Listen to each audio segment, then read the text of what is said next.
Hay ciudades en el mundo que son reconocidas por su geografía, por sus universidades, porque dan al mar o porque tienen la Torre Eiffel. La ciudad de Rosario es una ciudad reconocida en el mundo básicamente por su gente y por su equipo de fútbol. El negro Fontana Rosa trascendió todos los límites de esta ciudad y se transformó en un verdadero ícono cultural de la ciudad de Rosario. Él y Central son una misma cosa.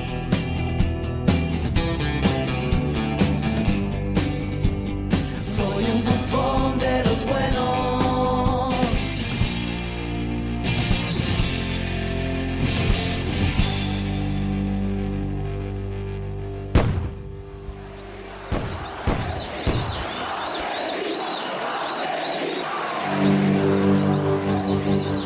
La televisión en la Argentina empezó en 1951 con un discurso de Evita. Pero tardaría muchos años todavía en volverse algo atractivo para los chicos. En esos años de emisiones en blanco y negro y estética austera, la televisión no era rival para el color y la acción de las historietas. En la Argentina de los años 50 se producían probablemente las mejores historietas que aquella época podía ofrecer. Mejores que las norteamericanas, mejores que las europeas. Eran consumidas por miles de chicos. Entre esos ávidos lectores se encontraba un pibe de Rosario, Roberto Fontana Rosa. El negro era un gurrumín tremendamente introvertido, tímido, calladito, y cuando nos tocaba hacer la tarea, el negro por ahí, en vez de hacer la tarea, estaba haciendo todos dibujos, pero tenía una particularidad los dibujos del negro. Eran todos muy, muy chiquitos, eran muy diminutos. En el caso de Fontana Rosa, fue de muchísima incidencia en su formación inicial la experiencia de la historieta argentina de los años 50. Fue la época del Eternauta, de Westerger, de grandes dibujantes argentinos del cómics, ¿no? Referentes de siempre. Leía El Rayo Rojo, me acuerdo que decía, a Mr. X. Le gustaba Steinberg, el europeo, ¿no? Ese tipo de humorista gráfico. Sempé le gustaba, Chumi Chumes, el español. Hugo Pratt, sobre todo, el italiano que se formó aquí, y Alberto Breccia, básicamente. Esos personajes incidieron directamente en el caso de Fontana Rosa y de toda una generación. En aquellas historietas que Fontana Rosa leía, se publicaba el aviso de la famosa Escuela Panamericana de Dibujo de los 12 grandes artistas, en la cual trabajaban como docentes algunos de los autores de aquellas publicaciones, como el propio Hugo Pratt. Cuando él era chico hizo por correspondencia el curso de los 20 grandes maestros que se hacía, y como él siempre decía que a él le gustaba mucho dibujar, el papá le dijo, entonces vos tenés que ir al industrial, y él fue, y el dibujo técnico era terrible. Para él todo lo que fuera cálculo y todo lo que fuera lineal era aberrante. No, o sea que duró hasta el tercer año. Y como dice él, y un buen día agarró la puerta y se fue. Entonces, claro, mi papá decía, pero este chico no va a ser nadie. En 1968, mientras el régimen militar de Juan Carlos Onganía gobernaba a la Argentina y los estudiantes de todo el mundo se rebelaban contra las autoridades, Fontana Rosa tenía la posibilidad de publicar su primer chiste. Porque él hasta ese momento había trabajado mucho en publicidad, y ahí lo conoce en Forma un gran amigo de toda su vida, como un hermano, que es Carlitos Saldi, fotógrafo, y entonces Carlitos lo lleva también a trabajar a Boom, donde era un semillero de pequeños grandes genios. Boom nace por el 69, la revista Boom. Era una revista de izquierda. Yo creo que fue el primer intento serio del interior del país en hacer una revista seria. Tuvimos la mira puesta en lo rosarino, ¿no? el dibujo tenía que ver con un acontecimiento que se llamó el Rosariazo, donde teníamos represión callejera por parte del ejército y por parte de la policía. Vimos nacer su calidad como dibujante y ya entonces nos asombraba la formidable capacidad y el ingenio del negro para describir a través del trazo y el globito del chiste situaciones de la realidad inmediata, con una mezcla de surrealismo y de crítica a la vez muy novedosa. Después comienza a escribir humor. En las últimas páginas de la revista hay una sección donde el negro hace eso. No sabía escribir a máquina, así que lo que traía era manuscrito. Y yo lo pasaba a máquina de escribir, ¿no? Pero quien compartía unas horas de trabajo con el negro Fontana Rosa se daba cuenta que era un fuera de serie, ¿no? Y a mí me llamó la atención, ¿no? ¿Cómo se puede ser tan rotundo desde el punto de vista del humor en tan poco espacio? Esas son las grandes condiciones que tuvo Fontana Rosa, ¿no? Fue el primer profesional auténtico que salió de esa revista, ¿no? Fontana Rosa es un poco el dibujante o el humor emblemático de ese giro que se produce entre el 71, ponerle al 73. Cuando él explota como autor, acompañando tipo de humor que rompe con todas las estructuras anteriores que eran las tradicionales de Ricotipo, de Pato Luzú, un humor más costumbrista, menos salvaje, digamos, menos zafado, ¿no? Y el humor es el sesgo. El humor es el sesgo que atraviesa prácticamente toda su obra.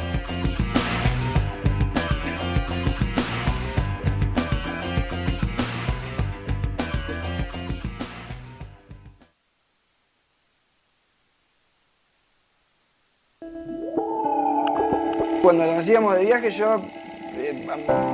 para mí siempre era como un privilegio eso, porque por ahí íbamos en el avión y tenías 12 horas de viaje a algún lugar. Y el tipo se llevaba un cuadernito, a partir de que apoyaba el lápiz en el papel, era empezar a dibujar cosas y pasar hojas y dibujar, y era como una máquina de dibujar, ¿entendés?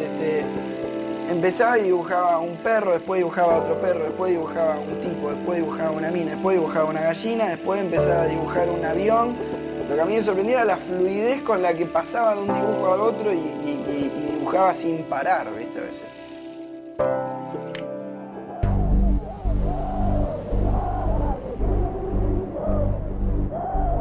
A finales de los años 60 y principios de los 70, algo pasaba en las ciudades del interior de la Argentina. Se movían, estaban inquietas y a veces explotaban. Córdoba primero, Rosario después, con los obreros y los estudiantes en la calle, obligaron a la dictadura de Onganía y de Lanuse a llamar a elecciones. Muchos pedían el retorno de Perón. Lucha y vuelve, se leía por las paredes. 71 al 73 es un momento de mayor expectativa de cambio social en la Argentina.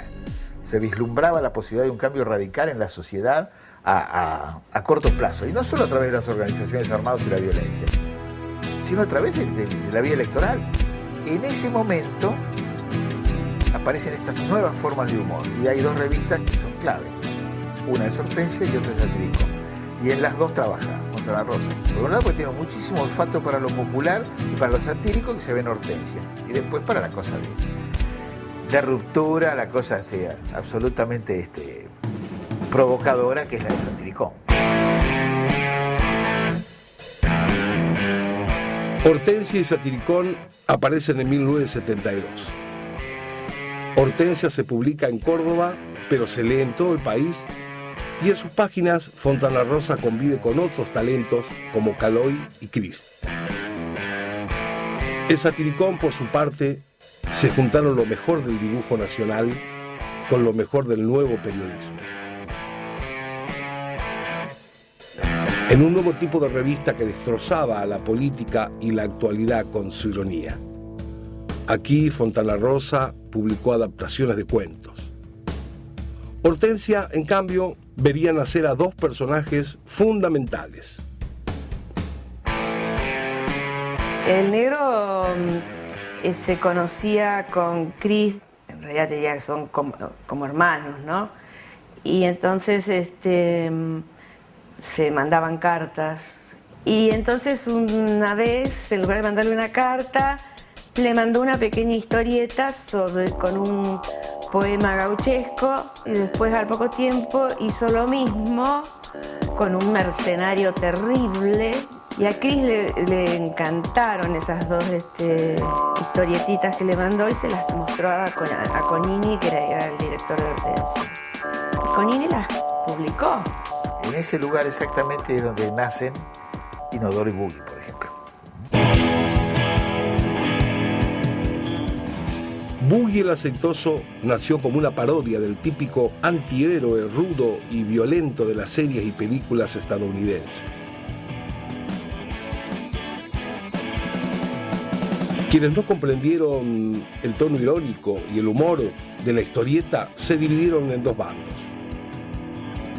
Aquellos que rechazaban la violencia que Boogie exaltaba, y lo que es más inquietante, aquellos que querían felicitar al autor por crear un personaje que los identificara en su intolerancia hacia las minorías.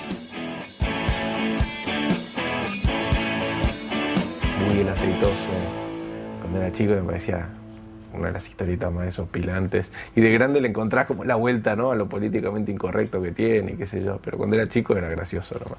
Era como medio, cuando querés leer cosas que tus papás no te dejarían leer. En algunos contextos se lo ha leído, y eso me extraña, en forma demasiado literal, ¿no? Como demasiado políticamente incorrecto. En el caso de Fontana Rosa está muy claro la mirada irónica respecto de ese machista, hijo de puta, mercenario, asesino, ¿no? Hacía reír a partir del exceso de su negrura, ¿no? Hay que tener en cuenta que era la época de Harry el Sucio, por ejemplo, que de algún modo no deja de ser, más allá del duro y todo, una ideología fascista. Si bien muchos ven una rotunda crítica a Estados Unidos, ¿no? Pero no creo que el negro pase a la historia por su papel crítico, digamos, de una realidad política. No creo que pase por ahí. Es humor, es humor.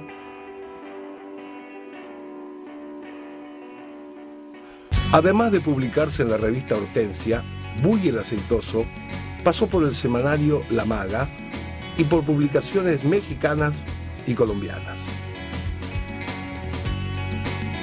Sin embargo, sería otro personaje de Fontana Rosa, también nacido en la revista Hortensia, el que se convertiría en un verdadero clásico, Don Inodoro Pereira. Se le había ocurrido Inodoro Pereira, qué sé yo, de vago, porque no quería dibujar. Decía, si el personaje está en una ciudad, tengo que dibujar todos los edificios, los semáforos, los autos. En cambio, si está en La Pampa, haces una raya larga y ya está, terminaste el fondo, ya podés dibujar los personajes, ¿viste? Por eso me acuerdo una vez que le dije, por querer decirle, como tirarle una flor de algo, no sé qué, y le dije, me encanta cómo dibujás los dedos, que dibujás como dos dedos separados, ¿viste? Hacía mucho esto, los personajes de... Y el negro con mucho relajo me dijo, eso se lo robé a Pratt. La verdad que era un tipo que era así, era como muy, ¿viste? Muy directo. El negro para esas cosas siempre era muy irónico y muy filoso, ¿no? Yo me acuerdo que el primer inodoro que me regaló, el primer dibujo de inodoro que me regaló, me decía Pal Juan, que me justifica sociológicamente, pues yo había escrito un ensayo sobre Inodoro Pereira como el último avatar de la gauchesca, me remontaba. Jamás le daba pelota a ese tipo de cosas. Se hacía el gil.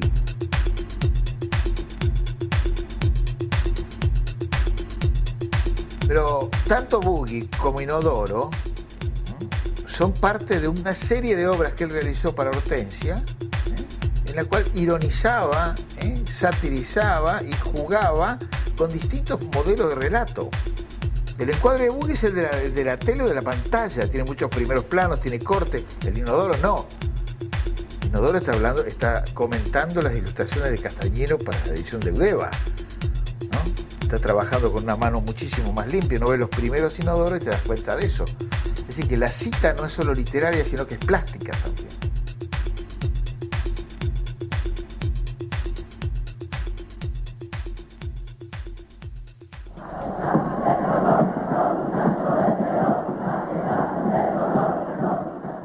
En 1973, En medio de una ola de sentimiento nacional y popular por el regreso de Perón, el diario Clarín decide dejar de publicar historietas extranjeras en su contratapa.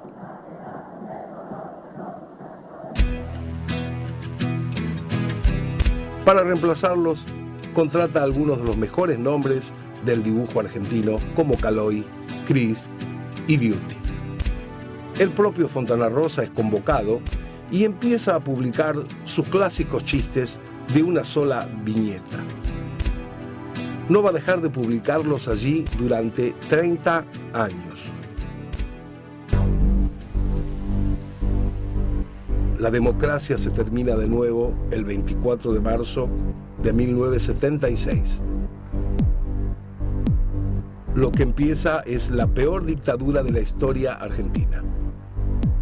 En medio de la violencia y la muerte, la censura reina indiscutida sobre los medios de comunicación. Publicar se hace difícil, hacer chistes también. Entre tanta mala noticia, en 1978 empieza a publicarse la revista Humor, que un poco como Satiricón algunos años antes, logra reunir a grandes nombres de la historieta y el periodismo de investigación. Ahí encuentra su nueva casa Buggy el Aceitoso, que andaba sin rumbo fijo desde su alejamiento de Hortensia.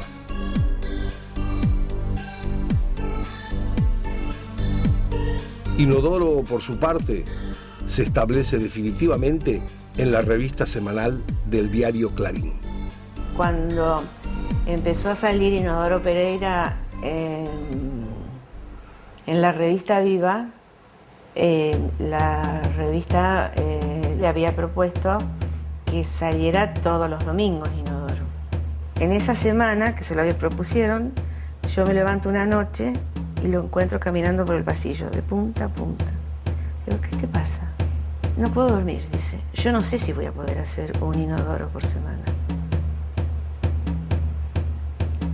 Y entonces yo dije, negro, no se justifica que estés sin dormir por eso. Y a la mañana siguiente se levantó y le dijo, voy a hablar con los de Clarín y les voy a decir que una semana va a ser Inodoro Pereira y otra semana un chiste a color. Y así fue lo que hizo. El personaje va pasando por muchos avatares, ¿no? Inodoro nace como una historieta de una página en Hortensia.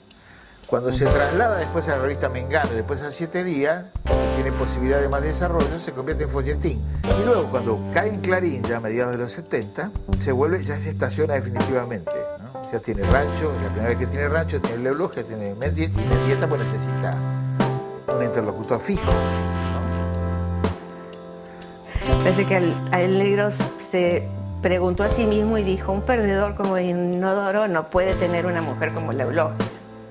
Y él siempre contaba en todos los reportajes, decía, y de un número a otro, Eulogia engordó 50 kilos. Y Inodoro, lo que siempre me daba mucha impresión es que hacía en una página 15 chistes, ¿no? Si se te ocurre un chiste, lo guardás para el final de la página y listo, haces toda la historia para el remate. Y el negro ponía 15 remates en una sola página. Es decir, el centro de la gracia está en el chiste verbal, en los juegos de palabras mezclando diversos niveles culturales, diversos grados de información, el lenguaje de diversos oficios y artes, incluso algún chiste idiomático. Es decir, me conmovió mucho cuando terminé de corregir el último cuadrito, donde se habla de un drama, que ahora no recuerdo exactamente cuál es, y Inodoro le dice a Mendieta, sí, como hubiera dicho Shakespeare, yes. Y ese es lo último el último guión que escribió de Inodoro Pereira, una página que apareció en la revista del diario Clarín el 24 de julio, o sea, 5 días después de su muerte.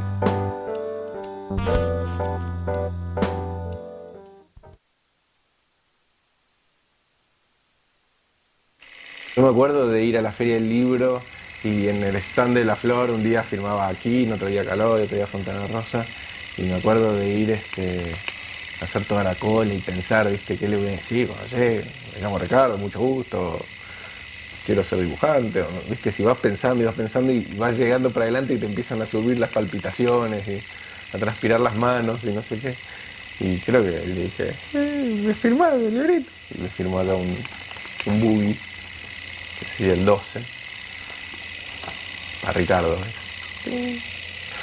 Así que, pero de fan, ¿viste? De ir a verlo más o menos de cerca y que supiera que me llamaba Ricardo.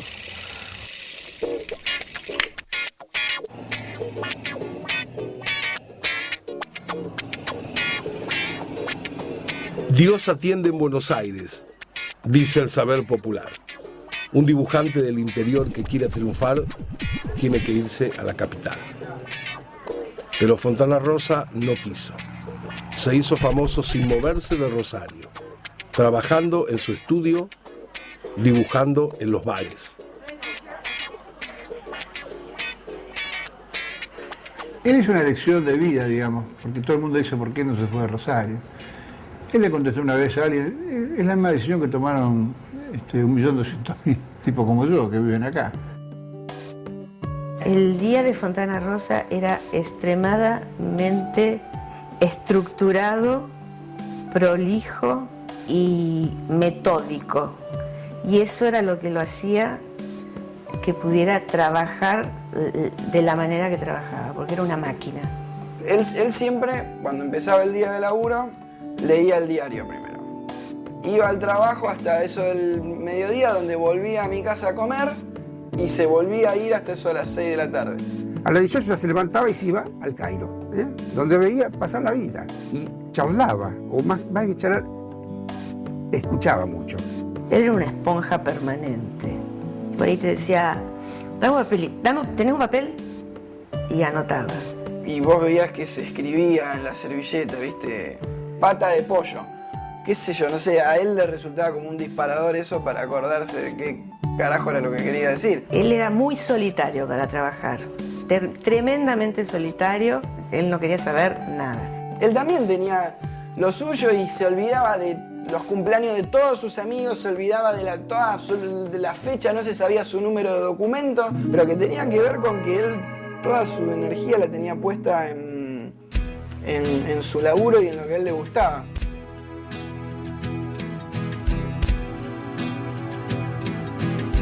A mediados de los 70, Fontana Rosa era muy conocido por sus historietas, pero la mayor parte de la gente desconocía otro de sus grandes talentos. Fontana Rosa era un gran cuentista. Su primer libro de cuentos, Los trenes matan a los autos, se publicó en Rosario en 1972. Con su siguiente libro, El mundo ha vivido equivocado, Fontana Rosa se muda a Ediciones de la Flor, que a partir de entonces va a editar todas sus obras. Los cuentos de Fontana Rosa tienen muy diversos estilos. Primero se dedicó a lo que se llama el pastiche, una imitación irónica del lenguaje de otros autores, de otro tipo de literatura, de revistas. Él, tras esa apariencia que daba en los reportajes, de tipo muy popular, de lenguaje sencillo, que le interesaba solamente el fútbol, leía muchísima novela, especialmente novela norteamericana, y muchos libros de reportajes, le apasionaron los reportajes. Fue adquiriendo una voz propia, y hay cuentos que se pueden decir que son propiamente estilo Fontana Rosa y no imitación irónica y exitosa de otros estilos en los dos últimos libros, en El Rey de la Milonga y en Usted no me lo va a creer. Pero yo no me pude imaginar cuando empezamos a publicar Fontana Rosa, la narrativa hace 25 años, que iba a tener esta proyección. A mí me gustaba mucho y a mí me divertía. Y es lo mismo que el negro decía de su propia obra, que cuando veía algo de él que lo divertía, sabía que eso iba a divertir. En 1981 publica su primera novela. Parte del mundillo literario lo consideró como un humorista gráfico que incursionaba en la literatura. Fontana Rosa siempre supo tomarse estos comentarios con humor y se mantuvo alejado de los clichés y la pedantería del ambiente literario. El título de la novela, bestseller, responde al nombre del protagonista de la historia, el mercenario sirio Bes Hama Seller. A partir de ese momento, Fontana Rosa no paró de producir literatura. Publicaba un libro de cuentos o una novela cada 2 años. Los escenarios de sus relatos y de su obra literaria es la realidad cotidiana. Entonces, los cuentos del negro hablan de las cosas que para los rosarinos son pasiones. El fútbol, la amistad, las reuniones en el café, las mujeres. Y por eso, me parece a mí, no ha logrado el favor de la sacralización de quienes sacralizan o demonizan a escritores en este país. Cosa que no le importa a los lectores negros, que son millones, y que se entretienen, se divierten y se emocionan con su literatura. Es normal que cuando hay un escritor muy popular y que no es académico por formación ni por lenguaje y tiene una obra importante y aceptada, se cuestione su incorporación a la, entre comillas y con mayúscula, literatura. Pero desde hace varios años en las cátedras de literatura argentina se trabaja con las obras de él y se admite su incorporación. Hay un fenómeno muy lindo en el caso de Fontana Rosa, que él siempre fue muy consecuente con aquellas cosas con las cuales se identificó, ¿no? Convirtió a Rosario en una entidad universal. No salió de sus amores, de los amores más arraigados en la infancia, como son el fútbol, como práctica y como cultura, y la aventura, la historieta y el humor. Se quedó en la lengua, se quedó en el lugar, se quedó en las pasiones, ¿no? Y con eso procesó un mensaje universal y muy profundo, ¿no? En la literatura argentina de fútbol casi nadie escribía hasta que Fontana Rosa lo hizo bien y con éxito. Es decir, que el interés general por el fútbol no era una novedad.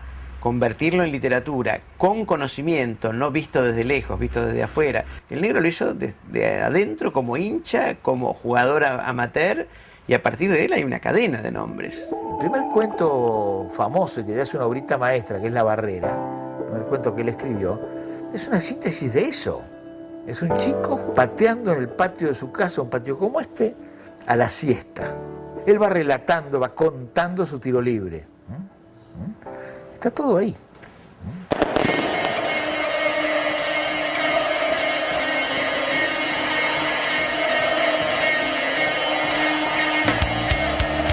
El fútbol en Rosario es una cuestión de vida o muerte. Es mucho más que River Boca, incluso, todo eso.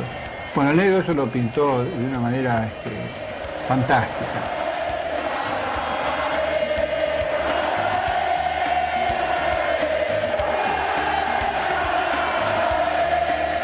El fútbol es central, esa fue la base de toda nuestra historia. Y de una amistad de más de 30 años.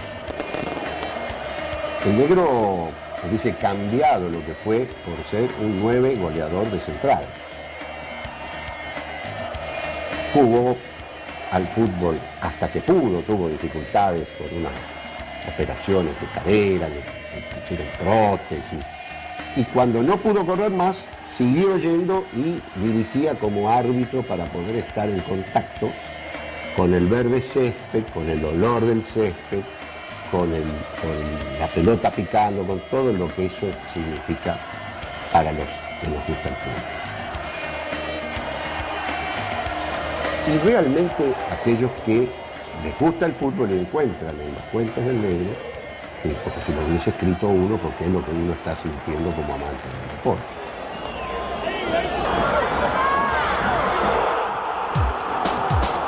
En sus cuentos, Fontana Rosa transforma las cosas de todos los días, vivencias de la gente, en algo épico, en un mito.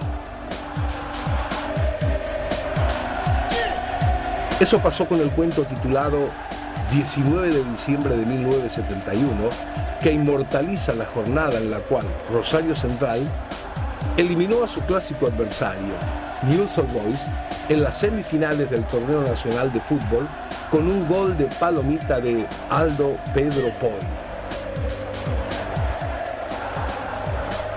Él nombra en ese cuento por primera vez a la OCAL. organización canalla antileprosa. Después, por razones encíclicas, se cambia la denominación, Organización Canalla para América Latina. Parece mentira, pero el desarrollo que ha tomado la organización, gracias al negro Fontana Rosa, ha sido maravilloso. Lo que le generaba a Fontana Rosa un problema de fondo, porque venía él de Buenos Aires, o venía de Colombia, o venía de México, de una charla, y decía, vos sabés, de nuevo me vuelven a preguntar si yo soy el gran lama de la UCAI, que es la autoridad máxima que tiene la organización y que se mantiene en las tinieblas. El negro se la pasaba explicando, diciendo que no tenía nada que ver, que bla, bla, bla, bla, bla, bla, bla. Y después decía, pero me he enterado que van a ir a La Habana para explicar que el Che Guevara era hincha de Central y entonces la gente decía, este miente, él es el gran.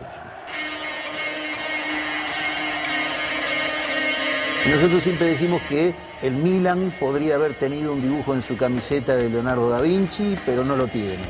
Boca Juniors podría tener un dibujo de Quinquela Martín en su camiseta, pero no lo tiene. Barcelona podría tener un dibujo de Miró en su camiseta y no lo tiene. Nosotros, Rosario Central, tenemos en nuestra camiseta para siempre un dibujo de Roberto Fontana Rosa.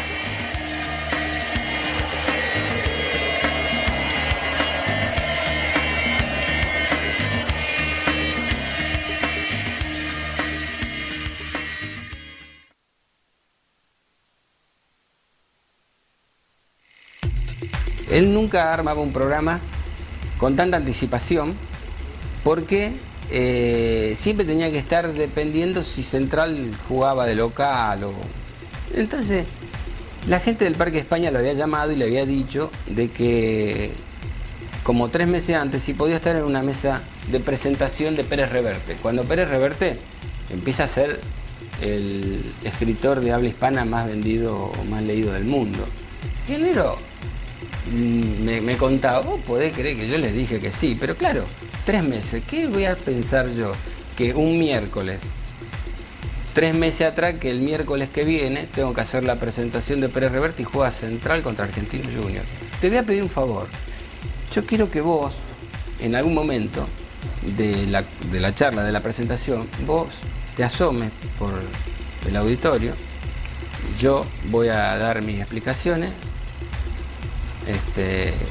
que me tengo que ir a la cancha, así que a mí me dio un poco de cosa. A tal hora yo me asomo en uno de los auditorios de Parque España y el negro dice, bueno, yo lo siento mucho, pero acá, no me acuerdo las palabras exactas que usó, pero la gente lo ovacionó y Pérez Reverte se paró a aplaudirlo al negro por la disculpa, que no sé qué cantidad de cosas dijo, pero hacía esas cosas que aparte le quedaban bien hacerlas, ¿no?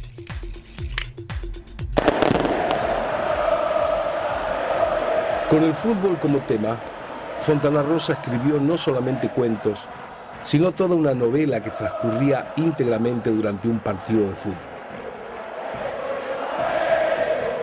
Se llamó El Área 18 y fue publicada en 1982.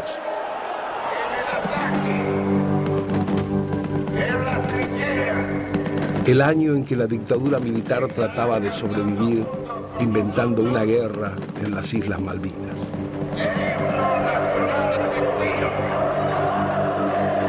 Era también el año del Mundial de España, donde la selección argentina iba a tratar de repetir el éxito de 1978. Pero esta vez fue un desastre, el Mundial y la guerra. El combate de Puerto Argentino ha finalizado. A fines de 1983 vuelve la democracia. Con el fin de la censura, muchas publicaciones recibieron un nuevo impulso. Entre ellas, una de las más originales fue la revista Fierro, que se propuso presentarle a un público adulto lo mejor de la producción historietística mundial. Fierro, de algún modo, es un producto típico de la primavera alfonsinista, ¿no? Entonces se produjo ahí una explosión creativa. Y el negro encuentra un lugar bárbaro porque en Fierro es donde tiene posibilidades de hacer el equivalente a lo que está haciendo ya desde esa época en los cuentos, es decir, contar cuentos, en este caso en forma de historieta. Hay muchas historietas que son versiones de los cuentos y a la inversa. Entonces hace historietas, no solo las historietas, las semblanzas deportivas que cuentan cuentos de fútbol, ¿no es cierto?, que son muy lindos, sino que además hace historietas de aventuras muy lindas. Incluso él crea el personaje de Sperman, que dura poquito, porque le faltaban variantes y no llegó a entusiasmarse. Pero en Fierro él trabajó muy bien.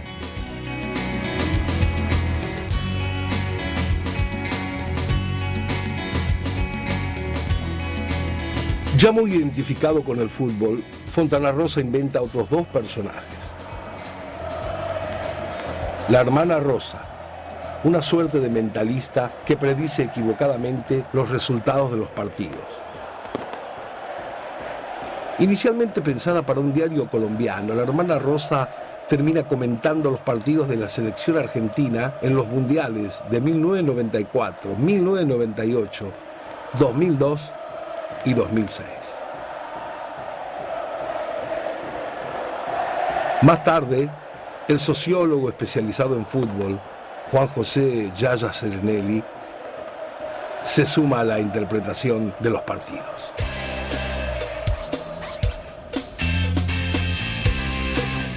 No es el fútbol el único tema que apasiona a Fontana Rosa. La vida urbana en general, con sus detalles, sus estereotipos y sus historias, se transforman a través de su escritura en cuentos o novelas. Y el escenario de la vida cotidiana por excelencia era para Fontana Rosa el bar. Entre las cosas que Fontana Rosa describe de la ciudad están los bares. Y entre todos los bares, uno sobre todo que es el bar El Cairo, donde Roberto fue habitué durante muchos años y donde se constituyó una especie de cofradía muy particular y muy peculiar, que no sé quién y sobre qué base real le denominó la Mesa de los Galanes. La famosa Mesa de los Galanes que el negro convirtió de ser una reunión de amigos en un producto literario a través de un cuento primero y de un libro después, en una reunión de gente muy heterogénea que se empezó a congregar en la década del 70 alrededor de Roberto Fontana Rosa, arquitectos, psicólogos, actores, que también eran habitués de ese bar y que se empezaron a juntar todos los días con absoluta fidelidad para hablar de lo que el negro definía como boludeces. Porque son como algunas botellas de vino que te hacen 100 para exportación. La camiseta de Ñuble son de exportación. Y después se pican. Vos ves mucha gente con la de Central porque valen 2 pesos. Cómodamente. Tragaron de la siesta para venir a escuchar boludeces. Tenemos una grabación radial donde vos reconocés que sos canalla. Seguí con ese win Alzheimer que siempre te gustó. Seguí con ese win, porque está peor que nunca. Antes íbamos a ver culos y tetas, y ahora hablamos de qué tomamos para que la gastritis no nos afecte o no nos complique. En ese abanico hemos ido creciendo todos y hemos ido envejeciendo, algunos dulcemente y otros no tanto. Si los equipos de fútbol tienen 3 arqueros, ¿por qué nosotros no podemos tener 3 parrilleros? Yo creo que la relación es dialéctica.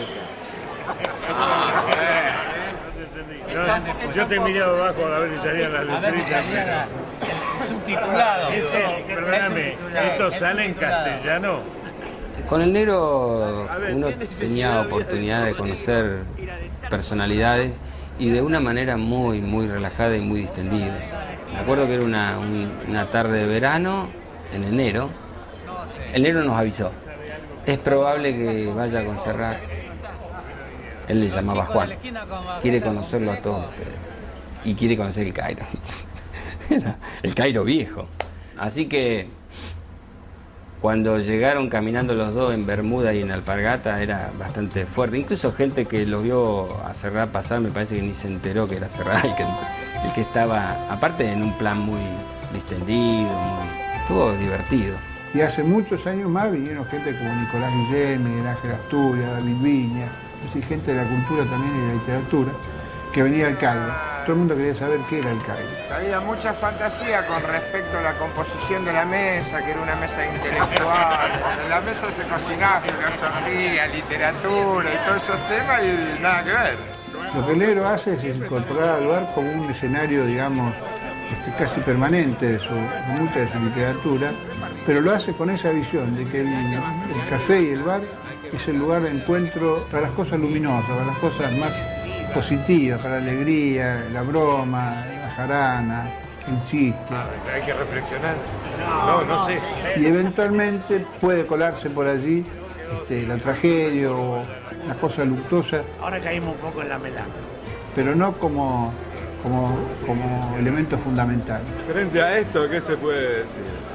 Se habla de tonterías en general y con esta dinámica, todos hablan a la vez y no se entiende nada. Eso marca lo talentoso del negro que he dicho yo. Famoso por nosotros. Sacó algo útil de todo esto, no es fácil. El negro siempre los vendió a su grupo de amigos como más perdedores de lo que son y más machistas. Totalmente feminista, me encanta lo que... Pero bueno, el negro también en su dibujo siempre toma lo más grotesco de cada uno, o sea que de ellos creo que tomó eso. El negro era una persona absolutamente reservada en ese aspecto. Era un gran observador y un gran silencioso. Incluso él no decía si fulano o mengano iba a estar en tal o cual cuento. Más, yo a veces leo algo y descubro que estoy, no porque el negro me lo contó. Te diría que dentro de la mesa del bar tal vez era uno de los que menos hablaba. El negro venía y decía, mañana no voy a estar mañana y pasado, tengo que ir a Buenos Aires. Bueno, mañana y pasado. Verías el Clarín al otro día, te enteraba que el negro había sido galardonado con el premio. Su humildad, su forma de ser, era de tal característica que daba un perfil inimaginable. Si la primera pasión del negro era el fútbol, yo creo que la segunda pasión, y no sé cuál es primera o segunda, era la amistad. Y yo creo que el culto a la amistad se daba alrededor de la mesa.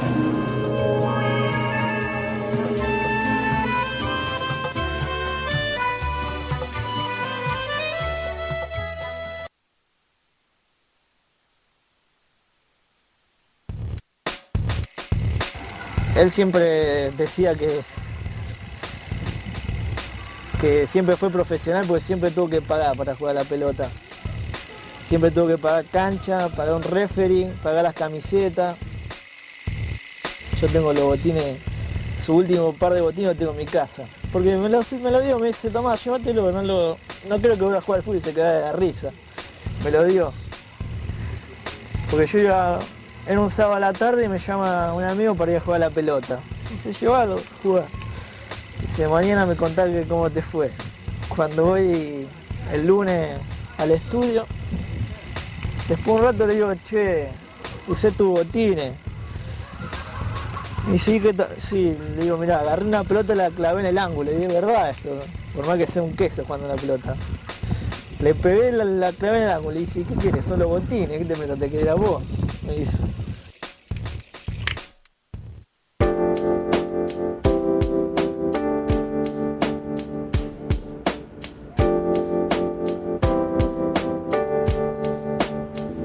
En las calles, en los bares, Fontana Rosa nunca dejó de escuchar.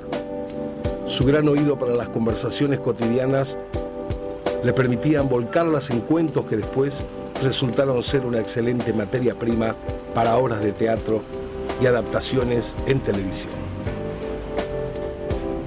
La mayoría de sus cuentos tienen mucha descripción visual y vos los ves de alguna manera. E incluso describe gestos de los personajes y demás como si fuese en algún punto un director o como si él mismo viese una actuación en sus cuentos. Y en él algo que es fantástico y le salió muy bien también es que su trabajo estaba destinado a que la gente disfrute. Nunca moralizarlo, nunca tratar de bajar una línea o tratar de decir algo, sino simplemente que la historia tenía que seguir el camino que mayor risa o placer o enganche podía tener con un espectador. Y él decía que si él tomaba un libro y pasaba las páginas y veía que no había diálogos, que las páginas eran de texto completo, presumía que se iba a aburrir y lo dejaba. Y entonces lo central que hay, el textos narrativos de él, es muchísimo diálogo. No hay 20 líneas sin un diálogo, muy bien construidos en general, y la prueba es lo que se usaron para la adaptación en televisión y para las decenas, centenares de adaptaciones teatrales. ¡A la carga! ¡Por un mundo nuevo! ¡Liberté, fraternité, égalité! ¡Viva Perón, carajo!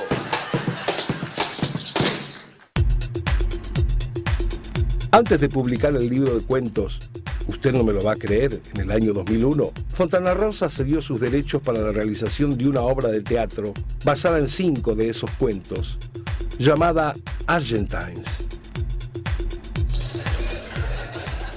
Vamos, Alfredo Halcón. La producción surgió como una idea del actor de teatro y televisión Daniel Araoz, con quien el autor tenía una relación personal, y los actores Coco Silly y Jean-Pierre Noël.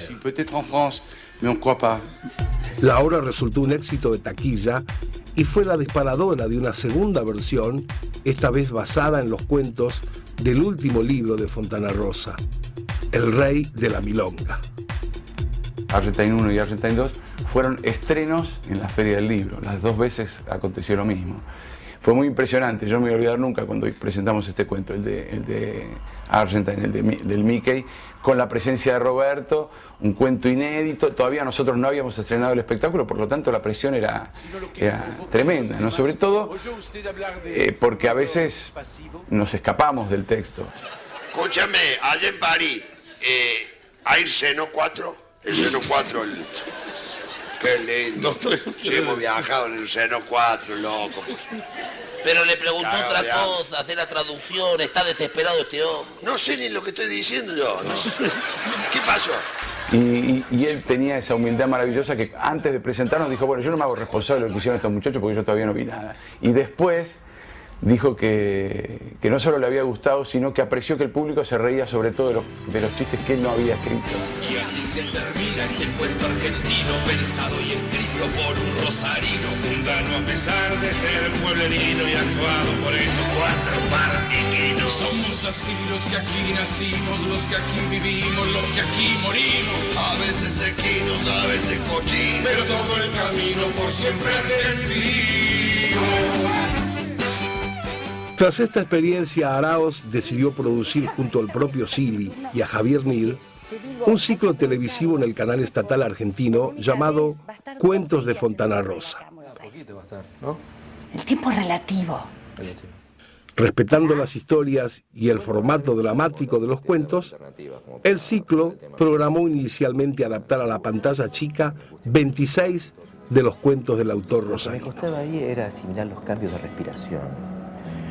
La profesora nos contaba que Gandhi, por ejemplo, respiraba solamente 7 veces al día. 2 veces antes de cada comida y 1 vez a la noche. Y eso cuando los problemas de la geopolítica mundial ya lo abrumaban, ¿no? Yo quería que nosotros también... Cada capítulo llevaba 2 o 3 cuentos unidos por el Bar El Cairo, que es donde se generaba una charla entre amigos y a partir de eso eran los disparadores hacia contar cada uno de los cuentos de Fontana Rosa, digamos, ¿no? ¿Pero qué hay adentro? ¿Te fijaste? Sí, $257.000.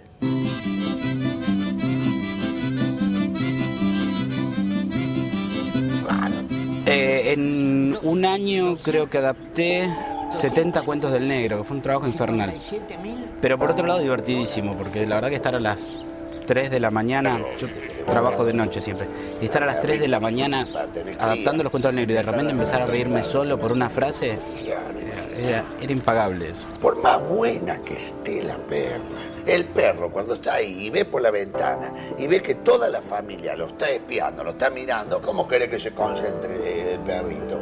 Los cuentos tienen una estructura dramática muy clara y un conflicto muy claro y se sabe claramente hacia dónde va, pero también la adaptación es complicada, digamos. Es complicada y además es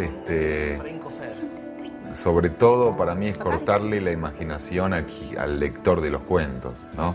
Yo creo que son esos cuentos para televisión son un muy buen borrador y un muy buen primer acercamiento a la obra del negro.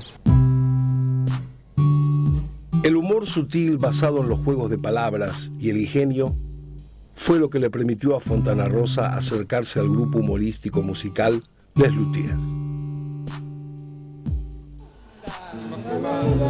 Comenzó a trabajar en los guiones de sus espectáculos en 1980 y la colaboración se mantuvo durante más de 25 años. El caballo en su corral, en su chiquero el chancho, en su nido el carancho y el paisano en su especie de choza alejada del poblado con paredes o sin ellas y que puede preservar de la intemperie lo que sea menester. Cuando Les Luthiers vinieron a ser nuestro Piero, fuimos a verlos y al poco tiempo lo llamaron. El paisano ha de vivir en su petit hotel. Lo que acabo de definir. Y le dijeron que ellos necesitaban a alguien que los ayudara colaborando con los textos. Entonces al principio el negro iba una vez a la semana a Buenos Aires. Ellos más o menos tenían idea de qué iba a ser ese número y entonces iban tirando ideas cada uno y se anotaba todo. Y sobre los últimos shows que él trabajó con ellos, directamente ellos le mandaban decir, negro, mandanos todo lo que se te ocurra sobre la religión, ponele.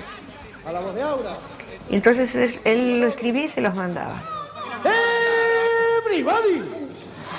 Conocemos de hace rato que gato con relaciones, gato nuevo somos de gato, gato con explicaciones.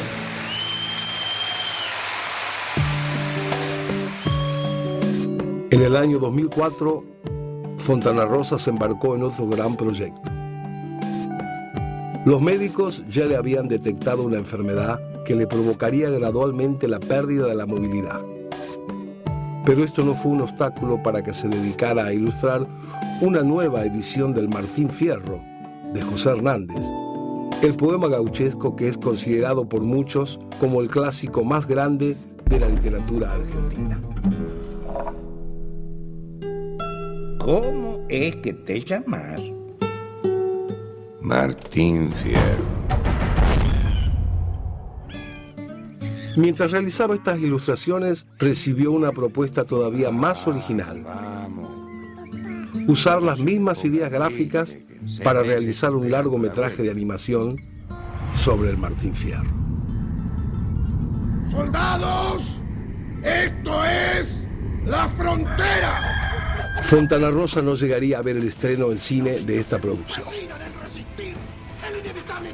La idea de hacer una película de animación de Martín Fierro fue mía. Bueno, le llevé la primera versión del guión que yo había armado y cuando la leyó dudó mucho, literalmente dijo, si nos metemos con Martín Fierro nos van a cagar a patadas, ¿no? Con su franqueza. Y después la propuesta a Fontana Rosa fue que él diseñara los personajes. Y enseguida empezó a diseñar, hizo más de 100 diseños de personajes, ¿no? Digamos, todo lo que se mueve en la película de personajes está diseñado por él. Yo soy gaucho, carajo, y no me avergüenzo. La pampa es tierra para vivir con dignidad, pero para eso hay que tener coraje. A pesar de la enfermedad, su ritmo de trabajo no bajaba. Escribió un par de guiones para cine basados en sus cuentos y participó en el rodaje de la película de Fito Páez, de Quién es el Portaligas.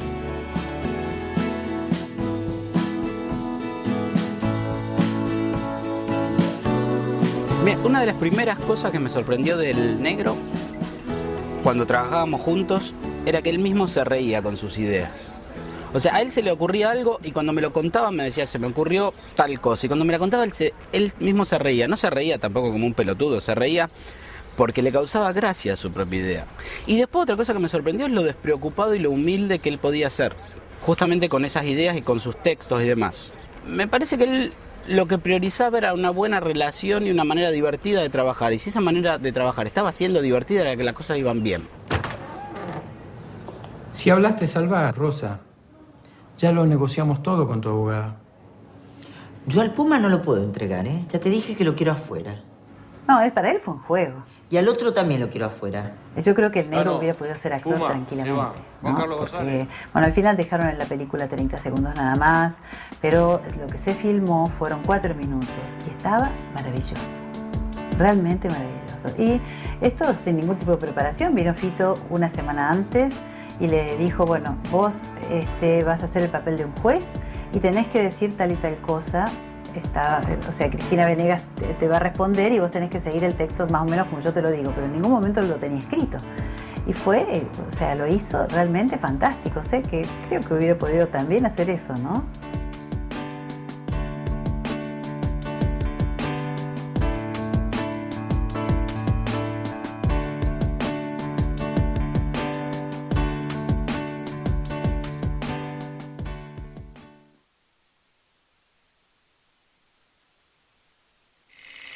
Dos o 3 meses antes de que él muera, tuvieron que llevarlo de emergencia a un laboratorio porque por las vías respiratorias ya no tenía casi fuerza para respirar y además hablaba con un hilito de voz. Creo que entra inconsciente al lugar lo ponen en terapia intensiva, semi-sedado porque escuchaba, veía, pero prácticamente no hablaba y estaba mirando el techo. Bueno, ahí todos pensamos la verdad que se moría en ese momento. Y después hay una mejoría y él le dice, creo que a su mujer, a Gabriela, le dice, sacame de acá porque me dejan 2 días más y me muero, si estoy en un hospital. Entonces lo llevan a la casa de nuevo con Luisito, su asistente. Y Luisito cuenta que cuando el negro llega a su casa, le dice, Luisito, ya hablaba con ese hilito de voz, ¿no? Le dice, Luisito, vení. Entonces Luisito se acerca y dice, ¿qué, negro? Anota estos chistes. Y había estado pensando chistes. Durante todo ese tiempo estuvo mirando el techo en el hospital. Él estaba trabajando y pensando chistes porque tenía que cumplir con Clarín, porque tenía que seguir trabajando y porque le encantaba hacerlo, la verdad.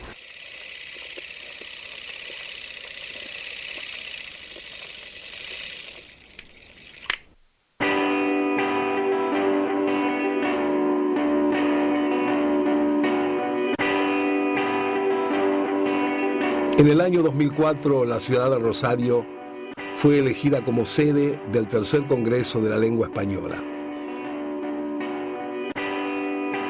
Fontana Rosa, como uno de los grandes escritores rosarinos, no se podía quedar afuera del evento. Bueno, nosotros fuimos muy amigos de un cónsul de España que estuvo en la ciudad de Rosario, que fue Jesús Silva.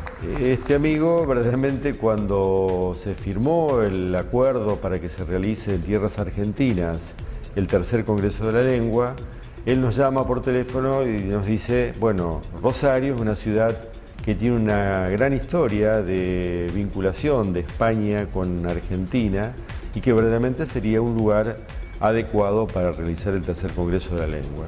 La gran figura local, digamos, el gran crédito local fue Roberto Fontana Rosa, ¿no? Que le tocó participar, digamos, de la conferencia de cierre, en donde hubo, por supuesto, personajes académicamente de una enorme trascendencia y también grandes escritores como Fuentes, Saramago, y sin embargo, tal vez la ponencia más recordada es aquella de Fontana Rosa sobre las malas palabras, ¿no?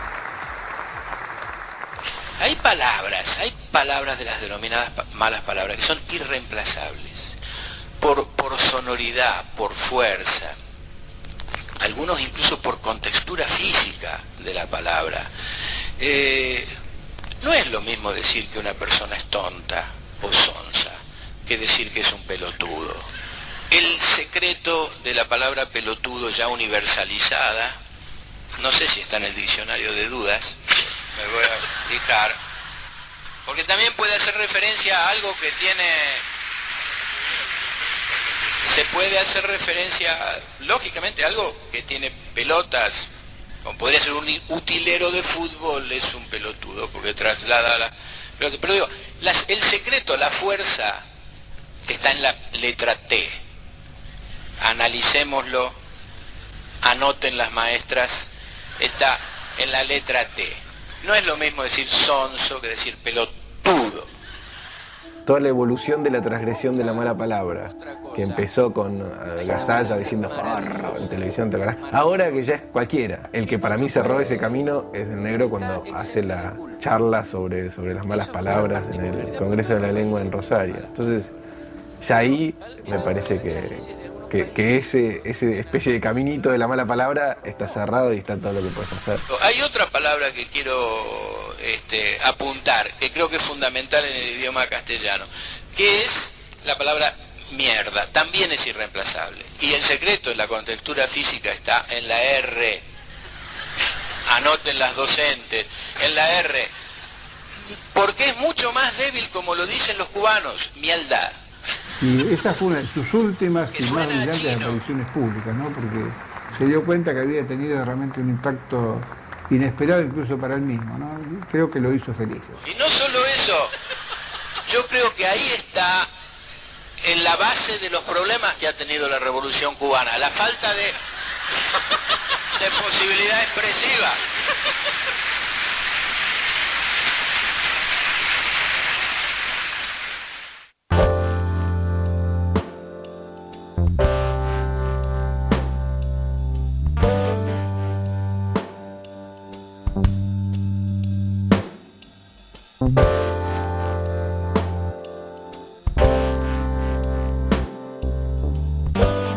Yo empecé laburando con él, yo le borraba los dibujos, atendía el teléfono y bueno, después lamentablemente empezó a empeorar la cosa y tenía que andar con él para donde sea.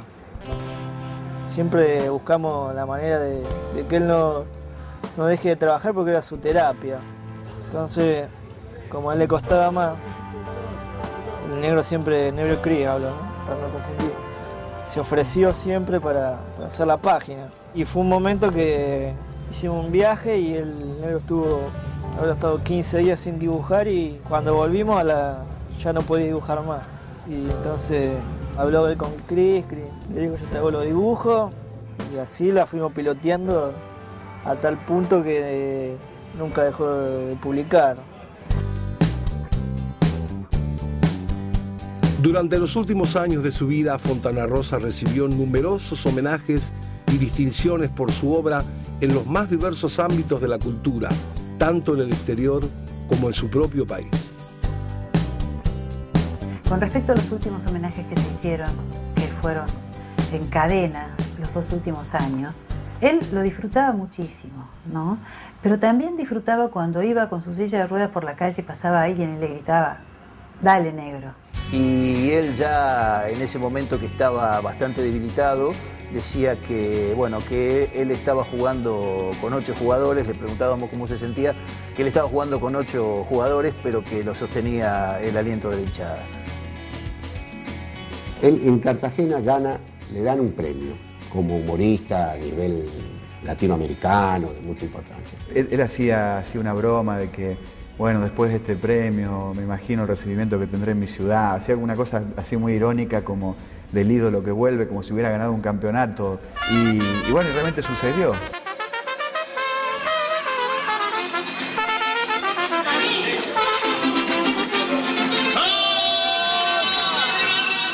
Le armaron un ruido.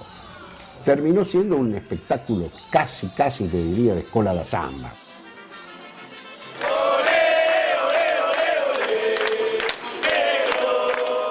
Se emocionó muchísimo, aflojó, pero fue muy lindo.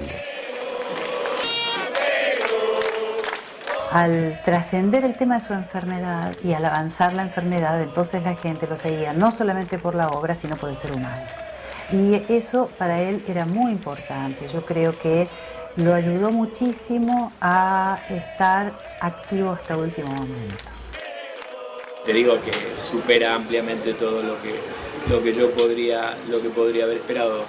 Y que a uno, como dicen los chicos, le pone las pilas en todo esto del trabajo y en estos inconvenientes que yo sé que me ocurren, ¿no?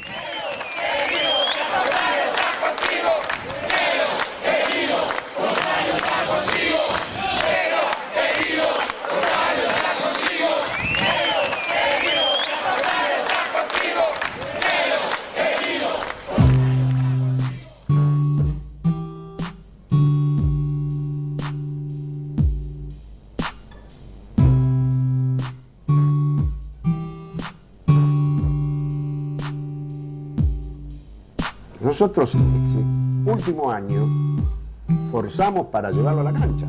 Cuando salíamos, teníamos que atravesar un puente que se juntaban 2 tribunas y media. El cariño de la gente, las madres con las criaturas corriéndolo para que lo tocara, para que lo abrazara. Yo parezco el gauchito Gil, esa frase. Yo le había sugerido que armáramos una estampita para rebuscarnos unos mangos de paso. Lo tomaba él realmente. ¿Cómo afrontó esta última enfermedad? Ese es el mensaje más importante que nos ha dado hasta último momento, ¿no? A lo último yo creo que el negro empezó a tener otra manera de expresar. Por ahí fue un poco más extrovertido. Más allá de que yo tendría que decir que jamás, y yo creo que todos los muchachos de la mesa, jamás el negro hasta el último día, porque hasta el último día, la última noche habíamos estado en la casa con él, él hizo algún comentario o hizo alguna referencia a lo que él estaba padeciendo, que era terrible. La última noche que estuvimos juntos en la casa, porque ya ni siquiera podía bajar, estuvimos viendo fútbol y estuvimos picoteando con la mesa de los galanes. Hasta ese momento siguió generando anécdotas con humor y con simpatía, con salidas que no eran frecuentes hace 2 años atrás, para nada. Era una persona obsesionada por su trabajo y era una persona extremadamente simple, austera y común. Tenía una habilidad increíble para decir cosas interesantes, decir cosas que realmente llegaran al público, pero con humor. Para mí fue un gran tipo. Un gran tipo. Una persona incapaz de hacerte daño, muy buena persona. Y eso para mí es lo más importante. Él era muy especial, muy sensible, muy parco, muy querible y que como padre así fue una maravilla de padre. Y eso a Franco le va a quedar para toda su vida. De alguna forma, una cosa que yo siempre pensé y que creo que también era un concepto bastante de él es que si hay un artista que logra generar un producto artístico que sea creativamente y artísticamente muy interesante y a la vez sea popular, ese tipo es casi genial. Y él realmente es un tipo que eso lo hizo, pero casi de taquito le salía eso. Era como, yo digo que es como un genio vestido de civil. Sí, eso no es fácil. Sector P, fila 10, butaca número 81. Se nos fue el negro, escriba mayor, y en cada partido renace el dolor. Sus congéneres canallas no lo olvidan, lo añoran. Su figura inconfundible en la tribuna de calle Cordilliola. Se nos fue el negro, un vacío se destaca, y en honor al negro retiraron su butaca. En cada partido no ha de faltar el duende del negro cinchando por su rosario central. Historias de fútbol, charlas de café, cuentos, figuras telúricas, obras hermosas nos dejó el negro Roberto Fontana Rosa.